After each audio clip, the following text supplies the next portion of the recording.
ગુજરાતનું એક ગામ અને ગામમાં પ્રવેશતા જોવા મળતું લોખંડનું પાંજરું. ગામ લોકોએ આ પાંજરાને દારૂડિયાનું ઘર એવું નામ આપ્યું છે. દારૂ પીનારને આ પાંજરામાં કેદ કરવામાં આવશે અને બાદમાં પોલીસને સોંપી દેવામાં આવશે. દારૂ પીતા હતા ભાઈ, ઘરે તોફાન કર્યું, જે પૈસા કમાઈને આવ્યું એ વાપરી કાઢ્યું દારૂમાં. તો બૈરો બાપડો કપિલભાઈને ફરિયાદી કર્યું કે સાહેબ અમે શું કરીએ, ત્યાંથી ખાઈએ, શું કરીએ. કોઈનો પતિ દારૂ પીને ઘરમાં આવે, કોઈને ગમે નહીં, બાળકોને પણ ગમે નહીં, બાળકોને પણ એમના ફ્યુચર વિશે ખરાબ અસર થાય. અને જો પપ્પા ના પીતા હોય અને એ પણ બાળકોને સારી સંભાળ રાખતા હોય, કાળજી રાખતા હોય, તો એમનો પણ ભવિષ્યમાં વિકાસ થાય. ખેરાલુ તાલુકાના પાંછાના લોકોએ ગામમાં વધી રહેલા દારૂના વ્યસન સામે લડવા માટે વિવિધ સૂત્રો લખીને આ પાંજરું બનાવ્યું છે.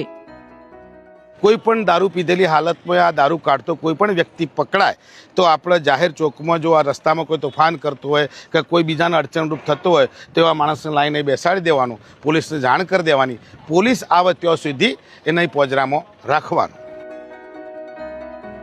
આવું કરવા પાછળનું કારણ જણાવતા ગામના આગેવાનોએ જણાવ્યું કે કારણ કે એના પહેલાં એવું બનેલું કે 2-3 જ્ઞાતિઓમાં સારા એવા યુવાન છોકરાઓ દારૂ પીવાની આદતથી અકાળે અવસાન પામ્યા. તો એમની નાની નાની પત્નીઓ વિધવા બની, એમના બાળકો થોડા નિરાધાર જેવા થઈ ગયા. એ બધું જોઈને ગામ લોકોએ એને સરપંચશ્રીએ વિચાર્યું કે એમ કે આ બધું ખોટું થઈ રહ્યું છે, આના માટે શું કરવું જોઈએ.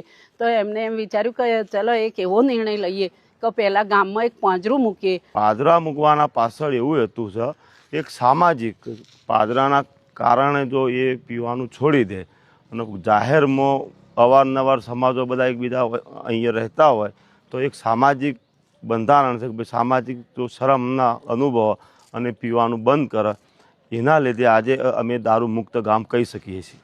દારૂ પીવાથી બધાના જો ફેફસો ખરાબ થઈ જશે, લીવર ખરાબ થઈ જશે અને અકાળે અવસાન થાય છે એ અટકી જશે.